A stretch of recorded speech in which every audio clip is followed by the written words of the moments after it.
Hey, did you know that Canadian dads are more likely to kill their kids than mums?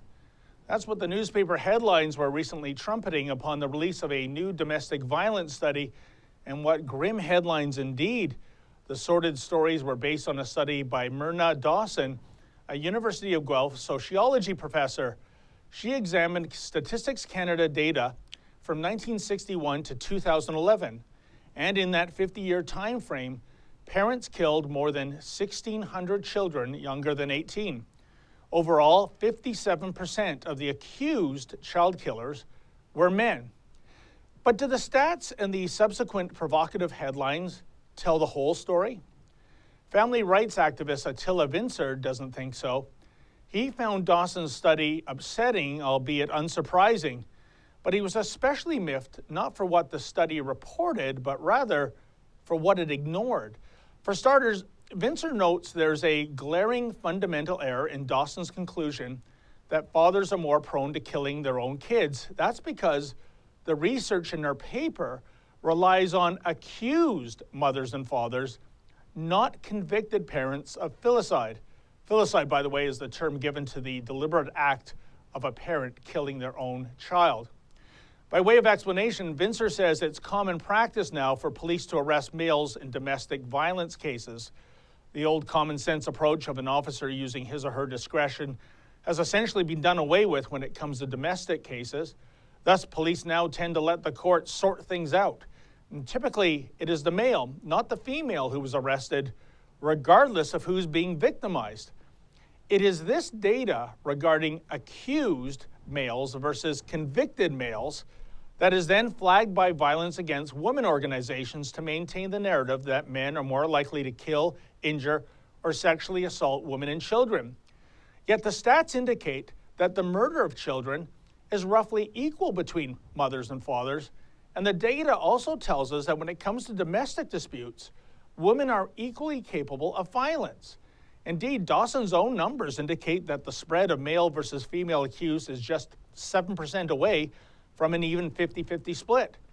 Furthermore, in terms of neonaticide, which is defined as killing a baby in the first 24 hours, this is a crime that is committed nearly 100% of the time at the hands of mothers. And if one is to bring abortion into the debate, abortions are nearly 100% the decision of mothers. Then there are other troubling elements within Dawson's 13-page research paper.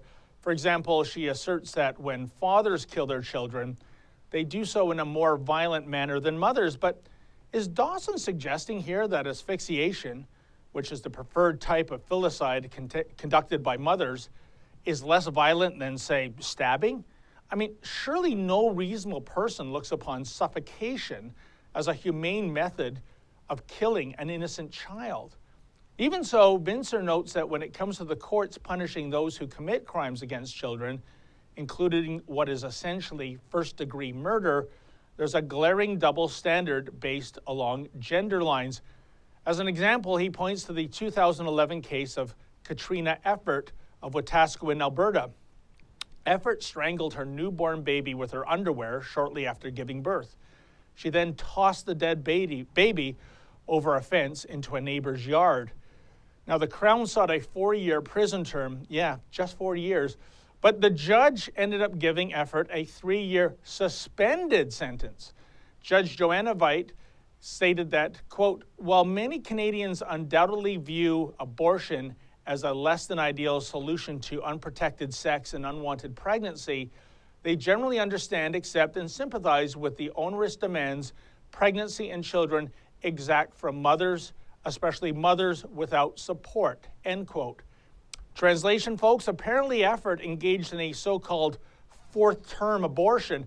After all, under Canadian law, a baby isn't considered a human life even a few minutes before birth.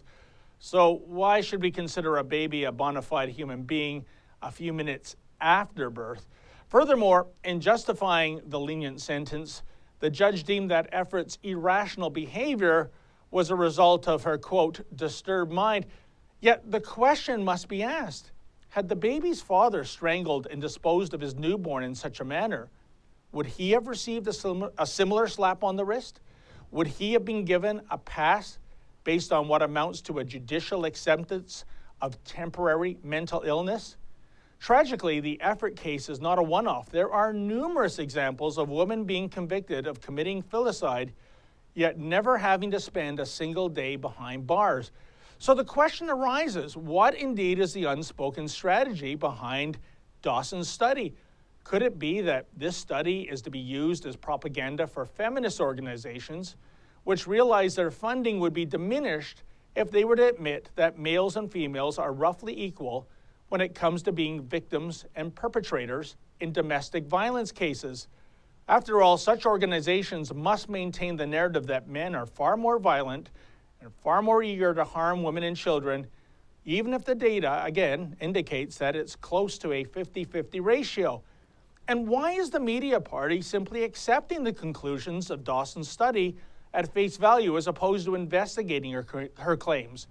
Are members of the mainstream media simply too lazy to dig a little deeper? Or perhaps they'd rather not ask some very uncomfortable questions, given that the answers might not fit the politically correct narrative?